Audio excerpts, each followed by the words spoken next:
በአሁኑ ሰዓት በዓለማችን ላይ ከ280 ሚሊዮን በላይ የሚሆኑ ሰዎች በዲፕሬሽን ይጠቃሉ። እንደውም የዓለም ጤና ድርጅት ሲናገር በዚህ በሽታ የሚጠቁት እድሜያቸው ከ15 ዓመት እስከ 29 ዓመት የሚገኙ ሰዎች እንደሆኑ ይናገራሉ። በጣም የሚያሳዝነው ግን ከቁጥሩ ጀርባ ያለው ከባድ ነገር ነው። አሁን ከልቡ የሚስቅ ከልቡ የሚጫወት እውነተኛውን ማንነቱን የሚያሳይ ሰው ጠፍቷል። እንዲሁም ጠቢቡ ሰለሞን የመጽሐፈ ምሳሌ ምዕራፍ 14 ላይ በሳቅ ጊዜ ሐዘን ይሆናል፣ ከደስታም በኋላ ሐዘን ይመጣል፣ ለቅሶ ይመጣል ብሎ ይናገራል። እና ከሁላችንም ጥሩ ውሎና ሳቂታ ውሎ በኋላ ግን ሁልጊዜ የሆነ ጨለማዊ ማንነት አለ። የሆነ ማዘን፣ የሆነ የመኖር መፈለግ፣ የመኖር ፍላጎት ማጣት፣ ከሰዎች ጋር የመቀላቀል ራስ እሱን ፍላጎት የማጣት ከዛ ራስን መጥላት፣ እንደዚህ አይነት ነገሮች ሁላችንም ብቻችንን ስንሆን ይመጣብናል። ይህንን ስናገር ብዙ ወጣቶች ክፍላችሁ ውስጥ ሆናችሁ ጨለማ ውስጥ ሆናችሁ እንደምትሰሙኝ አምናለሁ። ውጭ ላይ ከጓደኞቻችን ከወላጆቻችን ከብዙ ሰዎች ጋር ስንገናኝ ደህና ነን፣ ምንም አልተፈጠረም፣ ስቃለን፣ እንጫወታለን።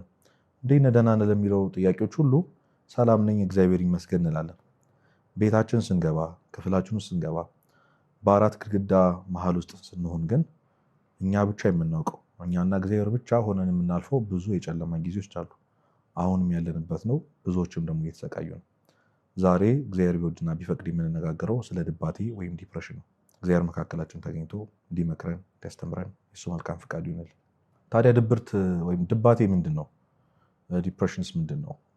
ከድብርትስ የሚለየው ምንድን ነው? ያው ሳይኮሎጂ እውቀቱ ላይ ያሉ ሰዎች ሙያው ላይ ያሉ ሰዎች ድባቴ አንድ ሰው ትክክለኛ የጤና እክል እንደሆነ ወይም ደግሞ ተራ ድብርት ለነገሮች የሆነ ፍላጎት ማጣት ምናምን የመሳሰለ በጣም ቀላል ነገር ሳይሆን አንድ ሰው ሊታከመው የሚገባ ሜዲካል ትሪትመንት የሚያስፈልገው ነገር እንደሆነ ይናገራል። እንደውም ብዙ ሰዎች ከ2 ሳምንት በላይ ተከታታይ የሆነ ተስፋ መቁረጥ፣ የመኖር ፍላጎት ማጣት፣ ከሰዎች ጋር መቀላቀል አለመፈለግ ወይም ደግሞ ሁላችንም እንደምናውቀው ያ መጥፎ መንፈስ ወይ መጥፎ ስሜት ውስጥ ገብተን በተከታታይ ቀን ከ2 ሳምንት በላይ የሚሆን ከሆነ አጠገባችን ወዳለ የአእምሮ ሕክምና መሄድ እንዳለብን ያሳስባል። እና ዲፕሬሽን ወይም ድባቴ ቀለል አድርገን የምናልፈው ስላየነው ብቻ እንዲሁ ደብሮኝ ነው እንዲሁ ትንሽ ከፍቶኝ ነው ብለን የማናልፈው ነገር እንደሆነ ከድብርት አልፎ ወደ ድባቴ ወደ ዲፕሬሽን አድጎ ትክክለኛ ሜዲካል ትሪትመንት የሚያስፈልገው በሽታ እንደሆነ ይናገራል። ይሄ ሙያ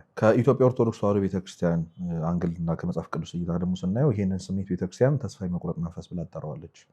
የእግዚአብሔርን ምሕረት የእግዚአብሔር ረድኤት እንዳናይ ሰዎች እንደሚጠሉን እግዚአብሔር እንደማይወደን በእኛ ተስፋ እንደቆረጠ እንዲሰማን የሚያደርግ መንፈስ ነው እና ይሄ ስሜት ደግሞ አሁን ባለን ትውልድ ብቻ የመጣ ሳይሆን ብዙ ቅዱሳን ብዙ በብሉይ ኪዳን የነበሩ አባቶችም ኤክስፔሪንስ እንዳደረጉት እናውቃለን። ቅዱስ ዳዊት በመዝሙር 42 ቁጥር 5 ላይ ነፍሴ ለምን ታዝኛለሽ? ለምንስ ታውኪኛለሽ? የፊትሽ መድኃኒት የሆነውን እግዚአብሔር ተመልከቺ፣ ተስፋ አድርጊ እያለ ሲናገር እናያለን እና በነፍስ መታወክ በነፍስ ማዘን ተስፋ የመቁረጥ መንፈስ በነ ቅዱስ ኢዮብም በነ ነቢዩ ኤልያስም በብዙ ቅዱሳን አይተናል። እና ይህ ነገር የጀመረው አሁን ባለበት ትውልድ ብቻ ሳይሆን እየባሰ እያየኑ መጣን። ለነገሩ ያለን እውቀት ከፍ እያለ ስም ተሰጥቶት መጣ እንጂ ከአዳም ጀምሮ የነበሩ ሰዎች ሁሉ ኤክስፔሪንስ አድርገውት አይተውት ያለፉበት ስሜት ነው። ስለዚህ ብቻችንን አይደለንም።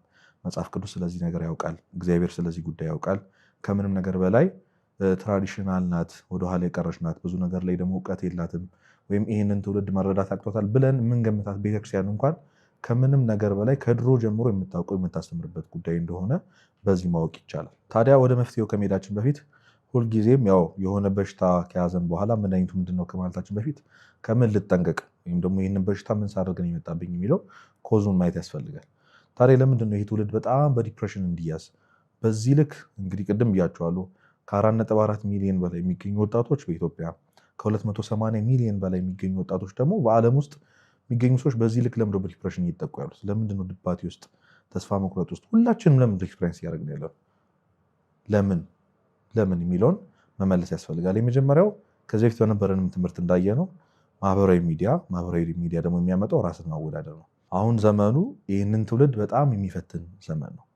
ብዙ የስራ እድሎች የታጡበት፣ ብዙ የትምህርት እድሎች የታጡበት፣ ከምንም ነገር በላይ ለራሳችንም ለቤተሰብም ልክ እንደ ድሮ እኔ ተመሬ አድጌ ተመርቄ ስራ ይዤ ቤተሰብን እጦራለሁ የሚል ጉዳይ ተስፋ ያጣበት ጊዜ ላይ ደርሰናል። ይህ ደግሞ የአብዛኞቻችን የወጣቶች ልብ ሰብሯል። ብዙ ወጣቶች ይህንን የምትሰሙ ሰዎች ምናልባት ስራ አጥተን ለቤተሰቦቻችን ለራሳችንም ሆነ አቅቶን ቤት ውስጥ ተቆልፈን ቁጭ ብለን ይሄ ብቻ አይበቃንም። ይሄ ዘመን ያመጣብን አንድ የዘመኑ ጣዖት ብለን የተማርነውም ትምህርት ሶሻል ሚዲያ ይዞብን መጥቷል እና ከዛ ውስጥ ደግሞ ከኛ እድሜ በታች ያሉ እንደኛ በትምህርትም በስራም ብዙ ያለፉ ትንሽ ብቻ ጥረት ወይም በመጃጃል ብለን ልንጠቅሰው እንችላለን ብቻ ትልቅ ዝናንና ትላልቅ ፋንሲ የሆኑ ነገሮችን ለራሳቸው ሲያደርጉ በሀብት ሲንበሻበሹ ማየት እጅግ በጣም ልብ የሚያቆስል ነገር ነው። ስለዚህ በጣም ብዙ ወጣት ራሱን ያወዳድራል። መንፈሳዊ ህይወታችን ላይ ራሳችንን እናወዳድራለን። ጸሎት የምታደርግ ሰው ስናይ፣ የሚያደርግ ሰው ስናይ፣ ወደ እግዚአብሔር የቀረበ ሰው ስናይ እኔ ቆይ መቼ ነው ሰው መሆነው ብለን እንደውም ወደ መንፈሳዊነት ከመጠጋት ይልቅ ወደ ተስፋ መቁረጥና እኔ መቼም ሰው አልሆንም ወደ ማለት ይከተናል እና ስክሮል እያደረግን ሶሻል ሚዲያ እየተከታተልን የሆነ ከኛ የተሻለ ህይወት ያለው ሰው ስናይ በተለይ ደግሞ በእኛ እድሜ ክልል ከምን ነገር በላይ ደግሞ ከእድሜያችን በታች ታናሻችን ሆኖ ስናየው እጅግ በጣም ያሳዝናል። በጣም ብዙ ወጣቶች የመጀመሪያው ምክንያታቸው የሶሻል ሚዲያ እና ከምንም ነገር በላይ ራስን ማወዳደር ነው። ቤተሰቦቻችን የገሌ ልጅ አታየውም ወይ እያሉ የሚናገሩ ንግግሮች አሉ።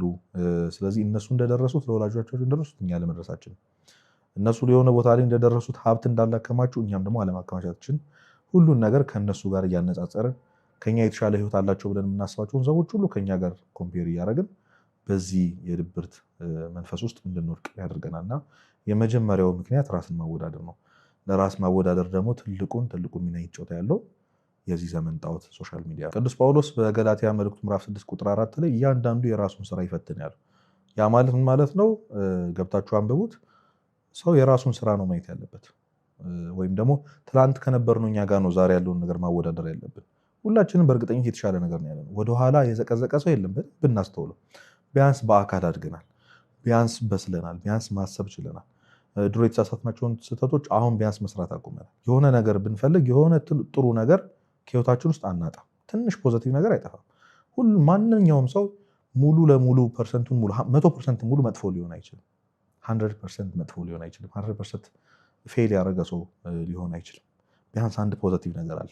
በእግዚአብሔር መወደድ ክርስቲያን መሆን ራሱ በጣም ትልቅ ስጦታ ነው።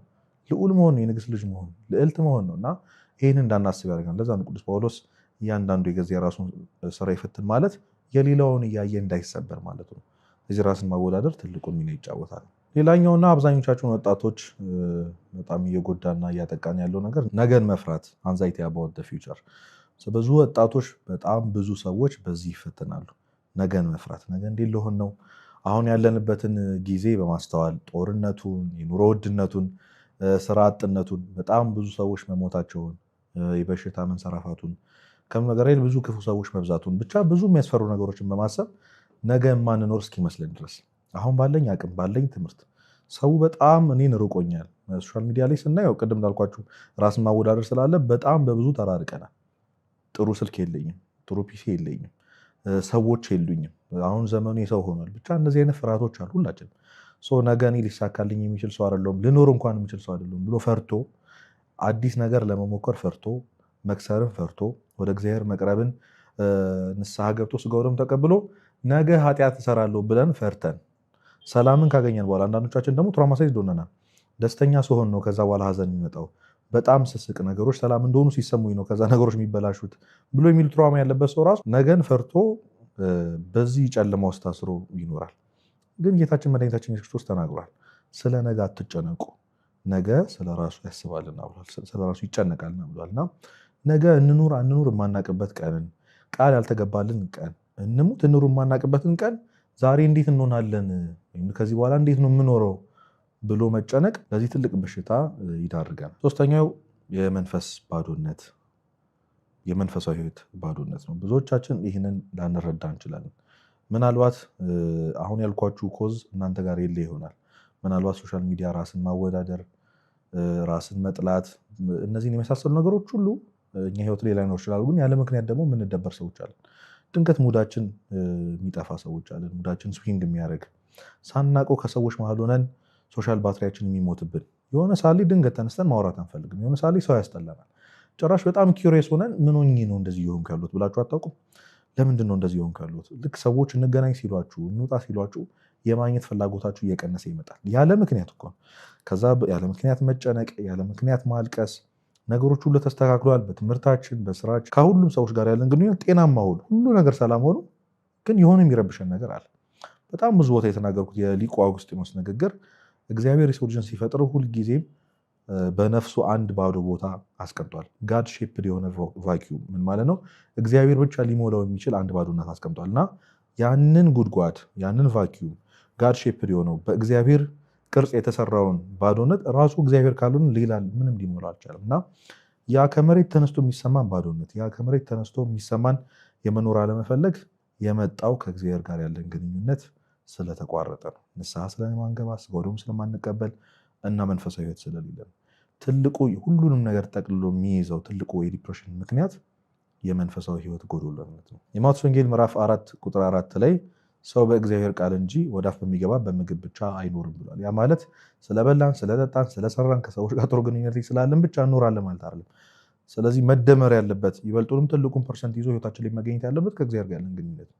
ከእግዚአብሔር የምናገኘው ቃል ከእሱ የምንሰማው ነገር ከእሱ ጋር ያለን ግንኙነት ነው እና አብዛኞቻችን ጸሎት አናደርግም፣ አብዛኞቻችን አንጾምም፣ አብዛኞቻችን ከእግዚአብሔር ጋር ያለን ግንኙነት አነስተኛ ነው። ስለዚህ መቼም ቢሆን ይህ ስሜት ከሕይወታችን ሊወጣ አይችልም። ትልቁን ሚና የሚጫወተው ምክንያት የሚወስደው ከእግዚአብሔር ጋር ያለን ግንኙነት ጥሩ ስላልሆነ ወይም ደግሞ መንፈሳዊ ሕይወት ስለሌለ። ታዲያ ጉዳቱ ምንድን ነው? ያው እያየነው ነው፣ ግን በትክክል ደግሞ እንድናውቀው አይናችን እንድንገልጥ የመጀመሪያ አይዞሌሽን ወይም ደግሞ ራስን ከሰዎች ማራቅ መነጠል ነው። በጣም ዲፕሬሽን ውስጥ ያሉ ድባቴ ውስጥ ያሉ ሰዎች የምናይባቸው ምልክቶች ወይም ራሳችን ላይ የምናየው ምልክት ከሰዎች መራቅ መፈለግ ነው። ቅድም እንዳልኳቸው በጣም የምንወዳቸው ሰዎች ድምፃቸው እስኪያስጠላን ድረስ እነሱን ማግኘት እስክንጠላ ድረስ የሰዎች ሰርክል ላይ ክራውድ ያለበት በጣም ድምፅ የሚሰማበት በተለይ ሳቅ ጨዋታ ያለበት ቦታ ላይ መገኘት አንፈልግም።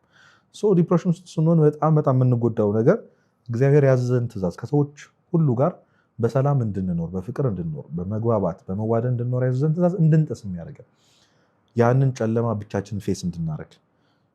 ብዙዎቻችን ብዙ ቅርብ ጓደኞች አሉን፣ እንዴት ነህ ሲሉን ከልባችን የምንመልስላቸው ሰዎች አሉ። እነዛን ሰዎች እስክንርቃቸው ድረስ ያንን ጨለማ ብቻችን እንድንጋፈጥ ያደርገናል። ያኔ በጣም ከባድ የሆኑ የብቸኝነት ስሜት ይመጣል እና ድባቴ ዲፕሬሽን የመጀመሪያው ትልቁ ጉዳት ራስን ከሰው እንድትነጥል ያደርግሃል። ከሰው ከማህበረሰብ እንድትነጥል፣ ከቤተሰብ ከምትወዳቸው ሰዎች ነጥሎ ብቻህን ጨለማ ውስጥ ያስቀራል። በጣም የሚደንቅ መጽሐፍ ቅዱስ ጥቅስ አለ። ምሳሌ 18 ምዕራፍ 18 ቁጥር 1 ላይ መለየትን የሚወድ ምኞቱን ይከተላል፣ መልካሙንም ጥበብ ይቃወማል ይላል እና ብቻችን ለመሆን በጣም የምንጥር ሰዎች ምኞታችንን የምንከተለው ነፃነቱን እናገኛለን። ክፍላችን ውስጥ እንደፈለገ እንድንሆን ሰይጣን ይሆናል እና ከሰይጣን ጋር እግዚአብሔርን አስወጥተን እግዚአብሔር እንድናይ የሚያደርጉን ከዛ ሀሳብ ብቻ የሚያወጡንን ሰዎች አርቀን ብቻችን እንቀመጣለን። ከየት ከሀሳባችን ከዛ ኔጌቲቭ ሀሳባችን ጋር አብረን እንሆናለን እና ምኞቱን ይከተላል። ብቻውን መሆን የሚወድ ሰው፣ መለየትን የሚወድ ሰው ምኞቱን ይከተላል። ለራሳችን ያለን ምኞት ልክ እንዳልሆነ ታውቃላችሁ መቼም። ከኛ በላይ ለእኛ እኮ ጨካኝ የለም። ከኛ በላይ እኮ በጣም መጥፎ ገዢ የለም። ራሳችን ላይ ጥሩ ጌታ አይደለም። ለራሳችን ጥሩ እረኛ አይደለም። ምክንያቱም ሰው ቢያስብ ራሱን ቢወድ አሁን ራሳችንን እንጠብቃለን፣ መስታወት ፊት እንቆማለን፣ ሰዎች ፊት ያለን ነገር ለማስተካከል እንጠራለን። ግን ትልቁ ራሳችን እንደምንጠላ ለራሳችን እንደማንሆን ማሳየው ለነፍሳችን አለማሰባችን፣ ራሳችን ወደ እግዚአብሔር አለማቅረባችን፣ ነፍሳችንን በዚህ ልክ መስበራችን እና አብዛኞቻችን ለራሳችን ያለን አመለካከት ልክ አይደለም። ስለዚህ ያኔ ለምኞታችን ተላልፈን እንሰጣለን። ራሳችን ማጥፋት እንድንፈልግ፣ መኖር እንዳንፈልግ፣ የማይሆን ውሳኔ እንድንወስን ያደርገናል እና መልካሙንም ጥበብ ይቃወማል። ማለት መልካም የሆነው ጥበብ የጥበብ ሁሉ መጀመሪያ እግዚአብሔር መፍራት ነው የተባለው ራሱ እግዚአብሔር መፍራት እግዚአብሔር ነው እና ለብዙ ሱስ ለብዙ መደበቂያ የሚሆኑ ኃጢአቶች ውስጥ እንድንገባ አድርጎናል እና ይህን መልካም ጥበብ እንቃወማለን። ቃል እግዚአብሔር መስማት አንፈልግም፣ ስብከት መስማት አንፈልግም፣ ቤተክርስቲያን መሄድ አንፈልግም። ከእግዚአብሔር ጋር ልክ እንደተኳረፈ ሰው ድባቴ ውስጥና ዲፕሬሽን ውስጥ ይሄ የጨለማ ስሜት ውስጥ ስንሆን ከእግዚአብሔር ሙሉ ለሙሉ እንድንነጠል ያደርገናል እና አይሶሌሽን ለብቻ መሆን በጣም ትልቁ ጉዳት ነው። ከሰዎች ጋር አለመቀላቀላችን፣ ከሰዎች ጋር አለመሆናችን፣ ሀይ የሚለው ሰውን ማጣታችን። ምናልባት እኮ ሞክረው ሊሆን ይችላል። በጣም ብዙ ሰዎች እንግዲህ እናንተም በዛኛው ሳይድ ሆናችሁ ካያችሁት ብዙ እንደዚህ አይነት ስሜት ውስጥ ያሉ ሰዎችን ለመርዳት አስበን አግዘን እናውቃለን። ግን ትዕግስታችን ትንሽ ነው። ምን ሆነ ነው ምን ሆነች ነው ብለን እንጨቀጭቃቸዋለን። ከ3 ከ4 ቀን ካለፈ በኋላ ግን አይ በቃ እንደፈለገ ይሁን ብለን ምንተው እና ብዙ ሰዎች እንደዛ ተስፋ ቆርጠውብን እንዲሄዱ ፈልገው ሲያጡን ስልካችንን ዘግተን ጠርቅመን ለብቻችን ሆነን ያንን ጊዜ እናሳልፋለን። ያኔ ሰይጣን አይምሯችንን ተቆጣጥሮ ለራሳችን ያለን አመለካከት በጣም ዝቅተኛ እንዲሆን ራሳችን እንድንጠላ መኖር እንድናቆም ይገፋፋናል። ለዛ ነው ለምኞታችን አሳልፈን የምንሰጠው፣ መልካሙን ጥበብ ደግሞ የምንቃወመው። እዚህ ላይ አንድ ውብ ታሪክ እንጨምርበት። አንድ መነኮስ፣ አንድ በእድሜ ጠና ያሉ አባት ብዙ ጊዜ ያው እንደ መነኮሳት ሕግ ደግሞ አንድ ጠና ያሉ አባት ሁልጊዜ ረድ ያስፈልጋቸዋል። በራሳቸው ሄደው ውሃ መቅዳት፣ ስራ መስራት፣ ምግባቸውን ማብሰል ስለማይችሉ ረድ ይኖራቸውና ያን ረድ ወይም ረዳታቸው አነስ ያለ ወጣት የሆነ መነኩሴ እንዲረዳቸው ይነገራል ወይም ስርዓቱ ያዛል። እኚህ አባት ግን ይህንን ነገር ኢግኖር በማድረግ ራሳቸው ነበር ስራውን የሚሰሩት። በዛ እድሜያቸው ማረፍ ሲኖርባቸው ጸሎት እየጸለዩ ቅዳሴውን እየቀደሱ ከረዶቻቸው ወይም ደግሞ ከሌሎች መነኮሳት አባቶች ጋር ጊዜ አሳልፈው ብቻቸውን ሊሆኑበት የሚገባውን ጊዜ ግን ውሃ በጣም ርቀት ያለበት መንገድ እየሄዱ እየቀዱ ወገባቸውን እስኪያማቸው በበሽታ እስኪጠቁ ድረስ ራሳቸውን በጣም በስራ ያደክሙ ነበር እና ይሄ የገረማቸው መነኮሳት ተሰብስበው አባታችን ሆይ በዚህ እድሜዎት ረድ ሊኖራችሁ ሊያግዟችሁ የሚገባ ሰው ሊኖር ሲገባ እርሶ ግን ለምንድን ነው ይህን ያህል በስራ የሚጠመዱት ብለው ሲጠይቋቸው እኛ አባት የማያሳርፈኝን ላለማሳረፍ ሳላርፍ እሰራለሁ አሉ ይባላል። እና ምን ማለት ነው? ሰው ሲያርፍ ብቻውን ሲሆን ወይም ደግሞ ስራ የፈታ አይምሮ የሴጣን ቤተ ሙከራ ነው ይላል አባ እንጦንስ። እንደውም ብዙዎቻችን እንደምናውቀው አባባል ስራ የፈታ ቄስ ቆብ ቀዶ ይሰፋል ይባላል። ግን በትክክል አባባሉ ስራ የፈታ ቄስ አይደለም፣ ኃጢአት መስራት የማይፈልግ ቄስ ነው። ሰው ስራ ሲፈታ ብቻውን ሲሆን ከራሱ ጋር ጊዜ ሲያሳልፍ ሰይጣን ቅድም አባታችን አባ እንጦንስ እንደተናገሩት ቤተ ሙከራ ነው የሚያደርግበት። ስለ ራሱ ያለውን አመለካከት እንዲበላሽ፣ ኃጢአት እንዲሰራበት፣ ብዙ ሀሳቦች የማይሆኑ ውሳኔዎች እንዲወስንበት ያደርጋል እና ከሰዎች ጋር መቀላቀልን ወይም ደግሞ ለብቻ መሆንን ትተን ከሰዎች ጋር መቀላቀል አለብን። ይህ በጣም ወደ ትልቁ ኃጢአት ወደ ተስፋ መቁረጥ ደግሞ ይመራናል ማለት ነው። ሁለተኛው ያው ተስፋ መቁረጥ ነው። በዚህ ጉዳይ ከዚህ በፊት እንደተነጋገርነው ሌላ ትምህርት ስለሚኖር በስፋት እነጋገራለን። ግን ዲፕሬሽን ውስጥና ድባቴ ውስጥ ያለ ሰው ከእግዚአብሔር ጋር ያለው ግንኙነት ሙሉ ለሙሉ ይበጠሳል። ብዙውን ጊዜ እግዚአብሔር አያየኝም፣ እግዚአብሔር አይሰማኝም እንላለን። በዛ ስሜት ውስጥ ስንሆን መዝሙራትን ማዳመጥ፣ ቅዳሴን መሳተፍ፣ የቤተክርስቲያን መርሐ ግብራትን መሳተፍ ብዙም ለውስጣችን የሚመች ነገር ሆኖ አናገኘውም። ማነው ሰው ቤተክርስቲያን መሄድ አይፈልግም? ሁሉን ነገር ደግሞ የእግዚአብሔር ጥፋት በማድረግ እግዚአብሔርን ብሌም ወደ ማድረግ እንድናደርግ ያደርገናልና ተስፋ ወደ መቁረጥ፣ እኔ ራሴን አልወደውም ሰዎች እኔን አይወዱኝም፣ ከምንም ነገር በላይ ደግሞ የፈጠረኝ እግዚአብሔር አይወደኝም። ታዲያ ለምን እንደዚህ ያደርገኛል? ለምን ከነዚህ ሰዎች በታች ያደርገኛል? ለምን በዚህ ኃጢአት ውስጥ ይጠለኛል? ለምን በዚህ ጨለማ ውስጥ ይመራኛል? ብርሃኑን ለምን አያሳየኝም? የሚል ጥርጣሬ አምጥቶ ተስፋ እንድንቆርጥ ያደርገናል። ስለ ተስፋ መቁረጥ በጣም ረጅም ጊዜ ወስደን እነጋገራለን። ግን ሁለተኛው በጣም ትልቁ ጉዳት የኃጢአቶች ሁሉ ኃጢአት ወደሆነው ወደ ተስፋ መቁረጥ ይመራል። ይህ ድባቴ የተባለ በሽታ ማለት ነው። ሁለተኛው ደግሞ ኃጢአትን ከዚህ ስሜት እንደ ማምለጫ እንድንጠቀም ያደርገናል። በእርግጥ ከዚህ ክፍል በኋላ የሚኖረን ክፍል ክፉ ልማድ ወይም ስለ ሱስ ስለሆነ የምነጋገረው ይህንን በስፋት አልነካውም። ግን ብዙ በድብርት ውስጥ ያሉ ወጣቶች፣ በድባቴ ውስጥ ያሉ ወጣቶች የሚያመልጡበት የሆነ ኃጢአት አለ። ሁላችንም ማድረግ ሳንፈልግ ግን ይህ ስሜት ሲሰማን ሮጠን የምናደርገው የሆነ ኃጢአት አለ። ሮጠን የምንጠቀመው የሆነ ሱስ አለ። ሁላችንም አሁን በጣም ብዙ ወጣቶች የተፈተኑበት ያለውን ነገር ሁላችንም እናውቃለን። በዝሙት በብዙ ነገር ውስጥ እንድንወድቅ ያደረገን ብርድ ልብሳችን ውስጥ ገብተን ክፍላችንን ዘግተን ጨለማ ውስጥ የምናደርገውን ኃጢአት ስሙን መጥራት ሲያስፈልግ ሁላችን እናውቀዋለን። ይህን ያመጣው ደግሞ አብዛኞቻችን ድባቴ ነው ወይም ዲፕሬሽን ነው። ለብቻችን መሆናችን፣ ጨለማ ውስጥ መሆናችን፣ ከሰዎች ተነጥለን ለብቻችን መቆማችን ይህን ኃጢአት እንድናደርግ እና ይህ ስሜት ሲመጣ የሆነ ማምለጫ ሪሊፍ ማግኛ ብለን የምናስበው ደግሞ ወደ ኃጢአት ይመራናል ማለት ነው እና ኃጢአቱን ከሰራን በኋላ በነገራችን ላይ ተመልሶ ያ ድባቴ ይመጣል፣ ያ ዲፕሬሽን ይመጣል። መመላለስ ነው የሚሆነው። ስሜቱ ሲመጣ ኃጢአቱን ስናደርገው፣ ኃጢአቱን በማድረግ የሚመጣው ሼም ደግሞ ድጋሚ ድባቴ ውስጥ ይከተል መቼም ማምለጥ የማንችለው ሉፕ ውስጥ ወይ ዙር ውስጥ ከቶን ያርፈን ማለት ነው። የዮሐንስ ወንጌል ምዕራፍ 8 ቁጥር 37 ላይ ኃጢአትን የሚያደርግ ሁሉ የኃጢአት ባሪያ ነው ይላል። የትኛውም ኃጢአት በቀላሉ አይለቅም። አንዴ ከጀመርነው ሁልጊዜ ትመላለሳለች። አንዴ ካቀመስናት ሁልጊዜ ትመጣለች እና ያንን ስሜት ትንሽ ሪሊፍ እንዳደረገን ከተሰማን ሁሌ እንመላለስበታል። ስለዚህ የኃጢአት ባሪያ ሆነ እንድኖር ያደርገናል። በእውነት እግዚአብሔር ከዚህ ሁላችን የሚጠብቀን። ግን አብዛኞቻችን ወጣት ያለንበት ልንዋሸው የማንችለው ትልቁ እውነት ሁላችንም በዚህ መጥፎ ስሜት የተነሳ መውጣት ያልቻልንበት ኃጢአት ውስጥ ገብተናል። እንግዲህ እነዚህን ሁሉ ነገር ካልን አሁን መፍትሄውን ማውራት ያለብን ይመስለኛል። ተግባራዊ መፍትሄዎችን በጣም ብዙ ነገር ሰርች ብናደርግ፣ ብዙ ነገር ብናነብ፣ ብዙ አባቶችን ብጠይቅ ስለዚህ ጉዳይ እንሰማለን፣ እናውቃለን። ብዙ የተጻፉ ብዙ የተሰሩ ቪዲዮዎች አሉ።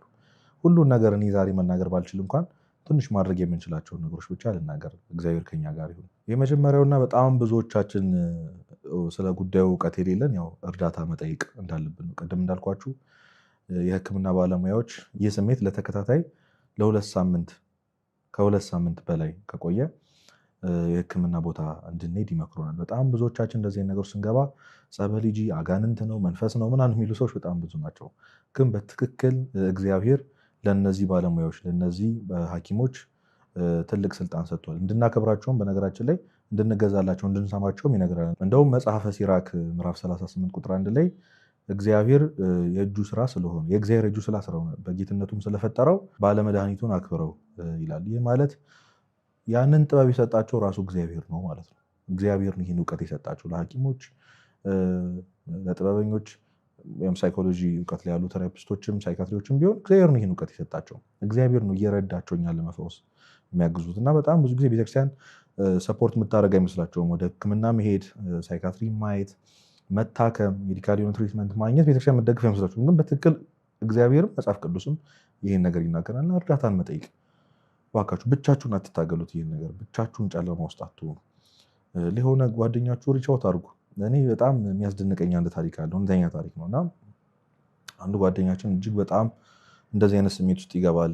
ከኛ እየራቀ እናየዋለን። ለብዙ ነገሮች ያሉ ፍላጎት እየቀነሰ ወደ ቤተክርስቲያን ወደ ሰንበት ቤት መምጣት በጣም እየተው ይመጣልና ብዙዎቻችን ምን ሆነ ነው ብለን በጣም ጨቀጨቅ ነው፣ ግን ሊመልስልን አልቻለም። እና አንድ ብልህ የሆነ ወንድማችን አንድ ብጣሽ ወረቀት ላይ የሆነ ነገር ጽፎ ይሰጧልና ጽሁፉም እንደሚል ታውቃላችሁ፣ እግዚአብሔር መናገር ከማትችለው ህመም ይፈውስህ ነበር የሚለው። እግዚአብሔር መናገር ከማትችለው ህመም ይፈውስህ። ሁላችንም ይፈውሰን። መናገር እኮ እንፈልጋለን፣ የሆነ ሰው ቢረዳን ብለን እኮ እናስባለን፣ ግን የሚቻል አይመስለንም። እና ኤነርጂውንም ደግሞ አተናል ብሎ ጀምሮ ማስረዳት። እንደዚህ አይነት ስሜት ውስጥ ነኝ፣ ከዚህ ስሜት የተነሳ እንደዚህ አይነት ኃጢአት ውስጥ ወድቄያለሁ፣ የሚሰማኝ ስለ እግዚአብሔር ስለ ሰዎች የሚሰማኝ ስሜት ይሄ ነው ብሎ እውነቱን መናገር በጣም ብዙዎቻችን እናፍራለን፣ እንፈራለን። ግን ሪች አውት አድርጉ፣ በቃ ተናገሩ፣ ውጡ ከቤታችሁ፣ ለሆነ ሰው ደውሉ፣ እርዱኝ በሉ። ማልቀስ፣ እርዳታን መጠየቅ በነገራችን ላይ ደካማነት አይደለም፣ ውድቀት አይደለም። በትክክል መዳን የሚፈልግና ጠቢብ ብልህ የሆነ ሰው እርዳታን ይጠይቃል። እርዳታ መጠየቅ ደካማነት አይደለም። ይህንን ሁል ጊዜ ቢሆን ለራሳችሁ ደጋግማችሁ ንገሩት። ለራሳችሁ ጊዜ አትስጡት። ቅድም እንዳልኳችሁ ለራሳችን ጥሩ ባሪያ፣ ጥሩ ሐኪም፣ ጥሩ እረኛ አይደለንም። እግዚአብሔር ለራሳችን አሳልፎ ከሰጠን በጣም እንጎዳለን። ብዙዎቻችን ከእግዚአብሔር አገዛዝነት፣ ከእግዚአብሔር ፍቅርነት ቤተክርስቲያን እኛም ከምትመራበት ነገር ሁሉ ወጥተን የራሴን ህይወት ራሴ ማኔጅ አደርጋለሁ ብለናል። ግን ያው የታል ማኔጅ ያደርግ? ይኸው ከእግዚአብሔር ራሳችን ነጥለነዋል። ይኸው ከሰዎች ነጥለነዋል። ከብዙ ነገሮች ራሳችንን በታች አድርገነው ቀብረነው እየኖርን ነው። ስለዚህ ከራሳችን ስራትነት ወጥተን የሆነ ሰዎች እንዲረዱን እጃችንን እናውጣ። ከቻልን እንታክም። እሱን ማድረግ ካልቻልን ወደ እግዚአብሔር እንቅረብ፣ ወደ ቤተክርስቲያን እንምጣ። ከምንም ነገር በላይ የሚያስቡልን የሚወዱን ሰዎች እንንገራቸው፣ እንዲረዱን እንጠይቃቸውና የመጀመሪያው ነገር እዚህ ስሜት ውስጥ ስትሆኑ ከመግባታችሁ በጣም ፕሮሰስ አድርጎ ለብዙ ሳምንት ለብዙ ወራት ውስጥ እዚህ ስሜት ከመቆየታችን በፊት ሰዎችን እርዳታ መጠየቅ እንልመድ። መታከም ካለብን እንታክም። ሳይካትሪ መታየት ካለብን እንታይ። ቴራፒ ማግኘት ካለብን እናገኝ። ሜዲካል ትሪትመንት መውሰድ ካለብን፣ መድኃኒት መዋጥ ካለብን እንዋጥ። እርዳታ ለመጠየቅ እንዳንፈራ። ሌላኛውና ወሳኙ ነገር በብዙ ነገር ውስጥ ለመጥቀስ የምሞክረው ለሁሉም ነገር መፍትሄ የሆነው ለየትኛውም አይነት ችግር፣ ለየትኛውም አይነት ስሜት መፍትሄው ንስሐና ንስሐ ብቻ። እመኑ፣ ንስሐ ሂል የማያደርገው ነገር የለም። ንስሐ የማይፈውሰው ነገር የለም። ንስሐ የማያስተካክለው። ቅድም ያልኳችሁ ትልቁ ለዚህ ስሜት ምክንያት የሆነው ከእግዚአብሔር መነጣላችን አይደል? ኃጢአት ከእግዚአብሔር መለየት ነው። በትክክል ከእግዚአብሔር መለየት ነው። እኔ ግንድ ነኝ እናንተ ቅርንጫፎች ናችሁ ብሏል። ኃጢአት መስራት ማለት ከዛ ግንድ ከሆነው ከክርስቶስ የወደቀ ቅርንጫፍ መሆን ነው። ንስሐ ደግሞ አንስታ ወደዛ ግንድ ትከትለናለች፣ ህይወት ትሰጠናለች። የደረቀው የፈረከሰው የጠቆረው ቅጠላችን እንዲለመልም ታደርገናለች። እና እንደ ንስሐ ምን ሂል የሚያደርግ ምን የሚፈውስ ነገር አለ? ንስሐ ገብታችሁ የምታውቁ ሰዎች በትክክል ስሜቱን እንደምትረዱት ይገባኛል። አሁን ካላችሁበት አልጋችሁ፣ አሁን ይህን እየሰማችሁበት ካላችሁት የጨለማ ክፍል ውስጥ ወጥታችሁ የንስሐ አባቶቻችሁ ጋር ደውላቸው። ቅድም እንዳልኳችሁ እርዳታ ጠይቃችሁ የንስሐ አባት የላችሁ ደግሞ ንስሐ አባት አገናኙ። ንስሐ መግባት እፈልጋለሁ፣ ከእግዚአብሔር ጋር መታረቅ እፈልጋለሁ ብሎ ሊቁ አውግስጢኖስ ቅድም እንዳልኳችሁ የልባችን ምኞት አንተ ነህ፣ አንተን ከመፈለቅ ውጪ ሌላ አማራጭ የለንም ይልና ለአንተ ፈጥረህናልና አንተን እስክናገኝ ድረስ ልባችን እረፍት የለውም ብሏል። ልባችን የማያርፈው የባዶነት ስሜት የሚሰማን ምንም አይነት የመኖር ፍላጎት ያልኖረን ሰዎችን የጠላ ነው ከእግዚአብሔር ጋር ስለተጣላ ነው። እግዚአብሔር ረድኤቱን ስላነሳው ነው። ቅድም እንዳልኳችሁ ያለ ምክንያት የሚጨንቀን የሚጠበን ወደ እንደዚህ አይነት ስሜት የሚወስደን ዝም ያደረገን ድሮ ሳቂታ ተጫዋች ምናምን የነበረን ሰዎች ወደዚህ ውስጥ የሆነው ከሶርሱ ከእውነተኛው ሶርሳችን ከክርስቶስ ስለተነጠልን። ስለዚህ መመለስ አለብን፣ ንስሐ መግባት አለብን። የሁሉ በሽታ መድኃኒት የሆነውን የጌታችን ስጋና ደም መቀበል አለብን። ስለዚህ ንስሐ ግቡ፣ እመኑኝ። ይህ ንስሐ ገብታችሁ ስጋው ደሙን ተቀብላችሁ ከእግዚአብሔር ጋር ታርቀን ይህ ስሜት ካልጠፋ እኔን ውሸታም ማለት ትችላላችሁ፣ ግን በእውነት ከእግዚአብሔር ጋር መታረቅ ብዙ ነገር ያስተካክላል። አዎ በጣም ያስፈራል።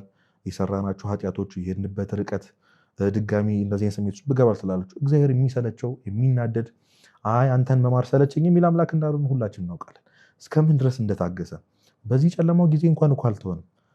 ይገርመኛል ሁሌ እኛ ወደ እግዚአብሔር መቅረብ እንኳን ባንችል፣ ወደ ብርሃኑ መውጣት እንኳን ባንችል፣ እዛው ጨለማ ክፍላችን ውስጥ ክርስቶስ ስንቴ እንደተመላለሰ እናውቃለን። ስንቴ ሊያጽናና እንደሞከረ እናውቃለን። ደብሮን እያለቀስን እኮ ስክሮል ስናደርግ የሆነ ቃል እግዚአብሔር እኮ ሰምተናል። የሆነ የሚያጽናና ሰው እኮ ልኮልናል። ቅድም እንዳልኳችሁ ለዛ ልጅ መዳን ምክንያት የሆነ ጓደኛችን ከማትናገረው መናገር ከማትችለው ህመም እግዚአብሔር ይፈውሰ ሲለው ያንን ቃል ያሳሰበው እኮ መንፈስ ቅዱስ ነው። አያችሁ፣ እኛ መሄድ ባንችል፣ እኛ እርዱኝ ማለት ባንችል፣ እኛ እጃችን ወደ እግዚአብሔር መስደድ ባንችል፣ እሱ ራሱ ወደ ጨለማው ክፍላችን ይመጣል። አይጠብቅም። ከክፍላችን ውጪ ሆኖ ብርሃን ላይ ቆሞ እኔ ብርሃን የሆንኩ አምላክ ነኝና ጨለማ ውስጥ ልኖር አልችልም ብሎ ኢግኖር አድርጎን እዛው ጨለማ ውስጥ ትቶን ወደ ብርሃን ውስጥ ክንመጣ የሚጠብቅ አምላክ አይደለም፣ ወደኛ የሚመጣ እንጂ። ስለዚህ እንጠብቀው፣ ከእሱ ጋር የምንጣበቅ ከእግዚአብሔር ጋር ሰላም የሆነ ከዓለም ሁሉ ጋር ሰላም ይሆናል። ከእግዚአብሔር ጋር ታረቅ ይላል ማር ይስሐቅ። ያን ጊዜ ዓለም ከአንተ ጋር ሰላም ትሆናለች፣ ዓለም ከአንተ ጋር ትታረቃለች። ዓለም ውስጥ እኛ አለን፣ ራሳችን ከራሳችን ጋር እንታረቃለን፣ ከሰዎች ጋር እንታረቃለን፣ ከሶርሳችን ከግንዳችን ከክርስቶስ ጋር እንታረቃለን። ያን ጊዜ ይህ ጨለማ ተገፎ እኔ የዓለም ብርሃን ነኝ ያለው ክርስቶስ በሕይወታችን ሲኖር ብርሃኑ በክፍላችን ውስጥ ይበራል። ሌላኛው በጣም ትልቁ መፍትሄ መጸለይ ነው። እንግዲህ ብዙ ክርስቲያኖች እዚህ ነገር ላይ በጣም እንፈተናለን። መጸለይ የማይፈልግ ክርስቲያን የለም፣ በጸሎት ትጉ መሆን የማይፈልግ ክርስቲያን የለም። ግን አቅቶናል። ከባድ የሆነችው ዋጋ በጣም ታላቅ ስለሆነች ነው። ጸሎት ማለት እግዚአብሔር ማነጋገር ነው፣ ከእግዚአብሔር ጋር መነጋገር ነው። ከትልቁ ቴራፒስት ጋር ከትልቁ ሐኪም ጋር ከፈጣሪያችን ጋር መነጋገሪያችን ነው። እና ሴጣን በጣም በተቻለ አቅም የጸሎት ህይወታችን ነው መገንጠል የሚፈልገው ማውጣት የሚፈልገው። እና በህይወቴ ትልቅ የተማርኩት ትምህርት አንድ ሰው በዚህ ጨለማ ስሜት ውስጥ ሆኖ በዚህ ድብርት ውስጥ ሆኖ ከምንም ነገር በላይ በጣም የሚጠላውን ኃጢአት በየቀኑ እየሰራ ጠዋት ተነስቶ መጸለይ የሚችል ከሆነ ምንም ነገር ያሸንፋል። ምንም ነገር ያሸንፋል። ጸሎት የማያሸንፈው የማይፈታው ከቤታችን የማያስወጣው ችግር የለም፣ የማይፈታው ቋጠሮ የለም።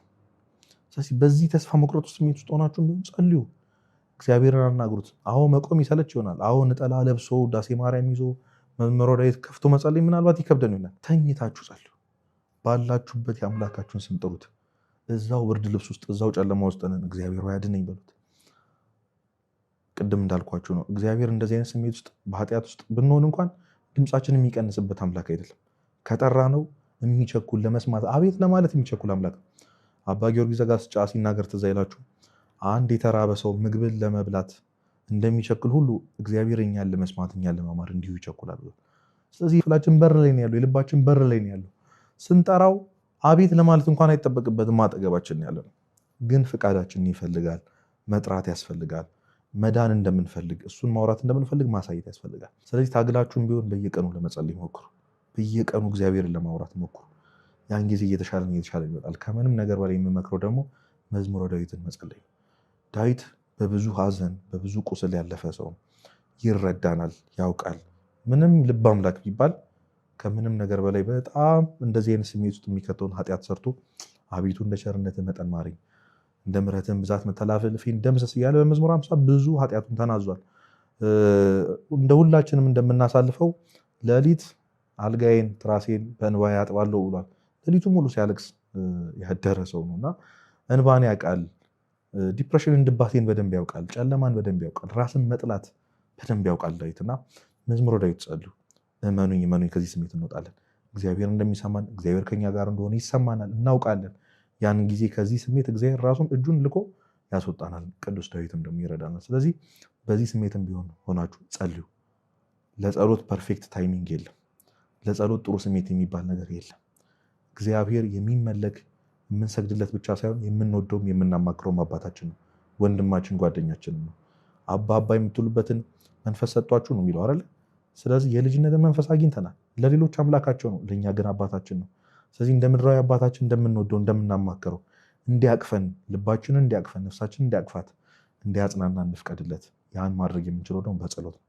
ስለዚህ ጸሎት አታቆሙ። ካቆማችሁ ደግሞ ጀምሩ፣ ታገሉ። በዚሁ ስሜት ውስጥ ሆነን በጸሎት እንጽና። ያን ጊዜ ይህ ስሜት ጥርግ ብሎ ከህይወታችን ይወጣል። የመፍትሄ ሀሳቦቹ እነዚህ ብቻ እንዳልሆኑ ሁላችንም እናውቃለን። ቅድም እንዳልኳቸው እርዳታንን ከጠየቅን፣ ወደ ሕክምና ከሄድን፣ ንስሐ ከገባን፣ ስጋ ወደሙ ከተቀበልን፣ ከምንም ነገር በላይ ደግሞ የንስሐ አባቶቻችንን ካማከርን፣ ለጓደኞቻችን ለወዳጆቻችን ህመማችንን ለምናውቀው ለምናምነው ሰው ሼር ካደረግን፣ ጸሎት ካደረግን የማይፈታ ነገር አይደለም። በጣም ከባድ የሚመስል ግን ቀላል በሽታ ነው። ስለዚህ በዚህ መፍትሄዎቹን እጨርሳለሁ። ከምንም ነገር በላይ ሰው በዚህ ጉዳይ ብዙ ወጣቶች፣ ብዙ ጨለማ ውስጥ ያላችሁ ወንድም እህቶቼ እንድትረዱ የምፈልጉት አንድ ነገር አለ። አንደኛ ነገሥት ምዕራፍ 19 ላይ ታላቁ ነቢዩ ኤልያስ አሁን አንተ የሚሰማህን ስሜት ተሰምቶት ያውቃል። አሁን አንቺ የሚሰማሽን ስሜት ተሰምቶት ያውቃል። ኤልዛቤል ትልቅ ስራ ከሰራ በኋላ ኤልዛቤል አስፈራራችሁ፣ ዛተችበትና እጅግ በብዙ አዘነ። ታሪኩ እንደሚነግረን ገብታችሁ አንብቡት። ለአንድ ቀን የሚሆንን የእግር መንገድ ከተጓዘ በኋላ በአንድ ዛፍ ስር ተጠልሎ አቤቱ ይበቃኛል፣ ከአባቶቼ አልበልጥምና ነፍሴን ውሰዳት አለ። እጅግ በጣም ከማዘኑ የተነሳ ሞቱን ተመኘ። አንዳንድ ጊዜ እንደዚህ ይሰማናል።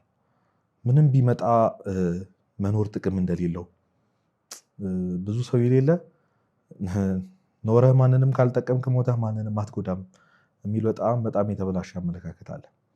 የጠቃሚነት ስሜት የለንም። እናት አባታችን እንደጠቀምን አይሰማንም። ራሳችን እንደጠቀምን፣ ከምንም ነገር በላይ ደግሞ የፈጠረንን የሞተልንን አምላካችንን እንዳስደሰትን አይሰማንም። ያን ጊዜ ሞት ይሰማናል። የመኖር ፍላጎት አይኖረንም። ምናልባት ብዙዎቻችን በዚህ ዲፕሬሽን ውስጥ የወደቅነው ራስ ማጥፋት ኃጢአት ስለሆነ ማድረግ ስላቃተን ብዙ ረጅም ሰዓት እንተኛለን። የታወቀ ነው። ያው በዲፕሬሽን ያሉ ሰዎች ረጅም ሰዓት ይተኛሉ ወይ ደግሞ መተኛት ያቅታቸዋል። እና ሪያሊቲውን ለማምለጥ ማን እንደሆንን ምን አይነት ሰዎች እንደሆንን ማየት ስለማንፈልግ የሚሰማንን ስሜት መቀበል ስላቃተን በጣም ስልችት ስላለ ከልቤ በጣም እረዳለሁ። በጣም ይገባኛል በጣም ከባድ እንደሆነ እና ያንን ስሜት ለማምለጥ ብቸኛው መፍትሄ አንዳንድ ጊዜ ሞት መስሎ ይሰማናል። ግን አይደለም። እግዚአብሔርን የሚያዝንብን አይምሰላችሁ። በእውነት ስላማረርን እግዚአብሔር ሆይ ስማኝ፣ ነፍሴን ውሰዳት። ነቢዩ ኤልያስ እንኳን እኮ እንደዚህ ብሏልና እንኳን እኛ አይደለንም። ቅዱስ ዳዊትስ ያለውን ነግሬያችሁ የለ አዳምን በእጅጉ አልቅሷል። ብዙ ቅዱሳን አልቅሷል። ብዙ ተፈትኗል። ኢዮብ እኮ በጣም ብዙ ጊዜ ሞቱን ተመኝቷል እኮ። ትዕግስቱን ብንሰማ ሞቱን ተመኝቷል። አውቃለሁ የሆነ ጊዜ እንዳይበቃ እንደምትፈልጉ፣ ጸጥ ቢልልን አይምሯችን ጥሩ እንደሆነ አውቃለሁ። ቶሎ ብንድን ቶሎ ብንፈወስ ጥሩ እንደሚመስለን በጣም እንደምንቸኩል አውቃለሁ። ግን እግዚአብሔር አለ፣ በእውነት እግዚአብሔር አለ። አሁንም አብሮን ነው እና ኤልያስን አረጋጋው። መልአኩን ልኮ በትልቅ እንቅልፍ ውስጥ ጣለው፣ ተንከባከበው፣ አሳረፈው። እግዚአብሔር ያሳርፈናል አንድ ቀን። እግዚአብሔር ከዚህ ጨለማ ያወጣናል። እግዚአብሔር ያለ ተስፋ አይተውንም። እግዚአብሔር እንደዚህ አይነት ሰዎች ሆነ እንድንኖር አይፈቅድብን። መኑኝ ወጣቶች፣ እንደዚህ አይቀጥልም። በእውነት እንደዚህ አይቀጥልም። ማናችንም እንደዚህ ሆነን አንቀጥልም። እንደዚህ አይነት የጨለማ ህይወት ውስጥ አንኖርም። ለእግዚአብሔር እኮ ልጆቹ ነን። ምንም ቢሆን ደሙን የከፈለልን እርቃኑን የተሰቀለን ልጆቹ ነን። ስታስቡት የሚተውን ይመስላችኋል? አዎ በጣም ይመስላል። ታዲያ አሁን የምትለው እግዚአብሔር የት አለ? ልጆቼን በሞት ሳጣ፣ ባል ሚስቴን፣ ወዳጆቼን፣ እናት አባቶቼን በሞት ሳጣ፣ ሰዎች ክፉ ነገር ሲያደርጉብኝ፣ ሲቀኑብኝ፣ በመቀኝነታቸው የተነሳ ገንዘቤን ሲዘርፉኝ፣ እምነታቸውን ትተው ሲከዱኝ፣ ታዲያ እግዚአብሔር የት ነበር ካላችሁኝ፣ አለ እግዚአብሔር። በእነዚህ ሁሉ ህመም ውስጥም ቢሆን እግዚአብሔር አለ፣ ያሳርፈናል። ስለዚህ በምንም ተአምር ውስጥ ብትሆኑ ተስፋ እንዳትቆርጡ እባካችሁ። ጨለማው አልፎ ብርሃን የሚወጣበት ቀን ይመጣል። እንደዚህ ድቅድቅ ያለ ጨለማ የሆነው እኮ ሊነጋ ስለሆነ ነው። እንደዚህ የታመመው ልንድን ስለሆነ ነው። እና ወዳጆቼ ተስፋ እንዳትቆርጡ። ተስፋ እንደማድረግ የሚያድን ነገር የለም። ከሁሉም መፍትሄዎች ትልቁ መፍትሄ እግዚአብሔርን ማመን ነው። ብዙዎቻችን እግዚአብሔርን ማመን ሲባል የምናውቀው ይህን ነገር ያሳልፍልኛል፣ ይሄን ዕዳ፣ ይሄን ጭቅጭቅ፣ ይሄን የፍርድ ቤት ኬዝ፣ ይሄንን በሽታ ያሳልፍልኛል ብለን እናስባለን። ግን እግዚአብሔር ስለ ራሳችን የሚሰማንም ስሜት የሚቀይርበት ቀን ይመጣል። ምናልባት አንድ ቀን ራሳችን እንወድ ይሆናል። ምናልባት እግዚአብሔር እኛም በሚያይበት አይኑ ያሳየን ይሆናል። አንድ ቀን ሰው ሆናለሁ ብሎ ተስፋ ማድረግን የመሰለ ነገር የለም።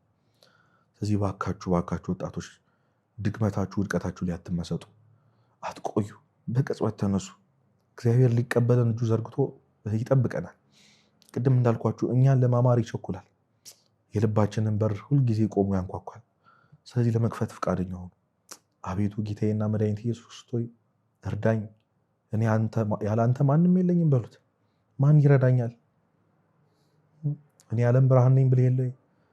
ዓለም በተባለችው በዚህ የራሴ ዓለም ውስጥ ጨለማ ውስጥ ወድቅ ያለው ጌታዬ አድነኝ ልንለው ያስፈልጋል። ልንጸልይ ያስፈልጋል። ተስፋ ልናደርግ ያስፈልጋል። ስለዚህ እግዚአብሔርን በራሳችሁ ቢሆን እመኑት። በራሳችሁ ተስፋ ማድረግ ውስጥ እመኑት።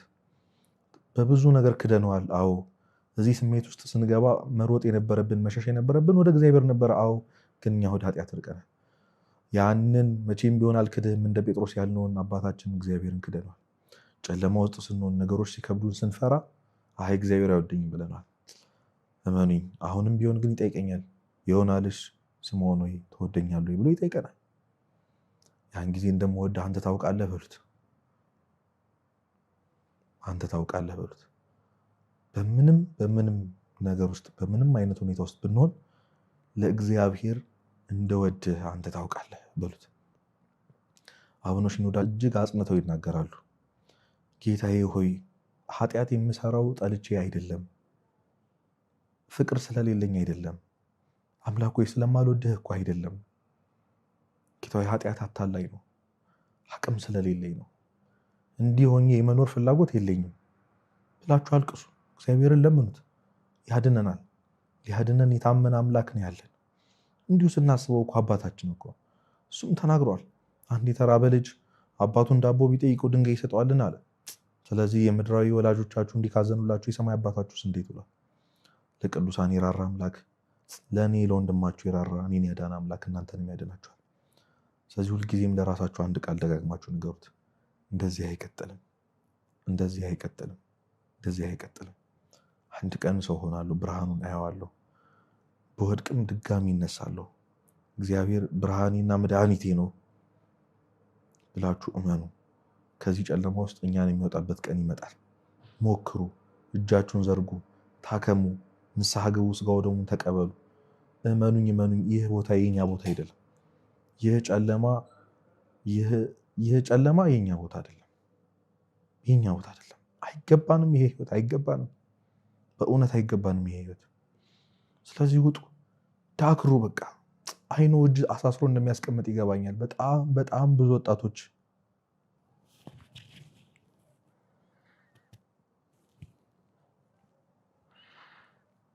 በጣም ብዙ ወጣቶች በዚህ እንደምትፈተኑ ይገባኛል። ከልብ ያዝናለሁ፣ በጣም ከልብ ያዝናለሁ። ግን እግዚአብሔር ይጠብቀናል። ቤተክርስቲያን መድኃኒት ይዛ ትጠብቀናለች። ተመለሱ፣ ድጋሚ ወደ ኃጢአት አትሂዱ፣ ራሳችሁ እንዳታጠፉ። በየትኛውም ምክንያት ውስጥ ብትሆኑ ተመለሱ ወደ እግዚአብሔር። እባካችሁ እግዚአብሔርን አንፈትነው። ሊምረን የታመነ አምላክ አለ፣ ሊያድነን የታመነ አምላክ አለ። ስለዚህ ውጡ፣ ኮፍያውን አውልቁት፣ በቃ ያንን ጥቁር ልብስ አውልቁት፣ ያንን መስኮት ክፈቱት፣ ያንን ማጋረጃ ክፈቱት። ወንድመቶቼ እባካችሁ ከዚህ ስሜት ውጡ፣ ከዚህ ስሜት እንውጣ። ምንም አይጠቅመንም። ሴጣን እኮ ነፍሳችንን በሲኦል ለማቃጠል ነው እንዲህ የሚጥረው። እግዚአብሔር ግን እኛን ለማዳን እየናፈቀን ያለው። የሚጠብቀንን አምላክ ከዚህ በላይ አናስጠብቀው። እጃችንን ዘርግተን አድነን እንበለው፣ እሱም ያድነናል። በተሰጠንም በመንፈስ ቅዱስ የእግዚአብሔር ፍቅር በልባችን ስለፈሰሰ ተስፋ አያሳፍርም።